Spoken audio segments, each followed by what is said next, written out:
అయోధ్య రామ మందిర ప్రారంభోత్సవం సందర్భంగా కాగజ్నగర్ పట్టణం మార్కెట్లో నిర్వహించిన అయోధ్య రాముని శోభయాత్రలో సిరిపూర్ శాసనసభ్యులు డాక్టర్ పాల్వాయి హరీష్ బాబు పట్టణ ప్రజలు పాల్గొన్నారు. సిరిపూర్ శాసనసభ్యుడు డాక్టర్ పాల్వాయి హరీష్ బాబు ఈ సందర్భంగా వారు మాట్లాడుతూ 550 సంవత్సరాల హిందువుల చిరకాల స్వప్నం ఈ రోజు నెరవేరిందని తెలిపారు. ఇక ఎన్నో ఏళ్లుగా ఎదురు చూస్తున్న ఈ క్షణం ఈ రోజు రానుందని తెలియజేశారు.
ఇవాళ రామనామ జపంతో తరిస్తోంది.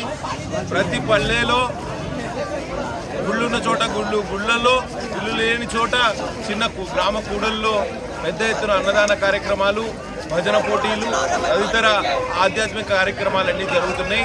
ఇవాళ మొత్తం భారతదేశంలో ఏ గ్రామం చూసినా ఉత్తరం నుంచి దక్షిణం వైపు, తూర్పు నుంచి పడమర వైపు అన్ని గ్రామాల్లో అన్ని వార్డుల్లో కూడా ఇవాళ పెద్ద ఎత్తున రామనామ సంకీర్తనలతో దేశం మొత్తం మారుమోగుతోంది.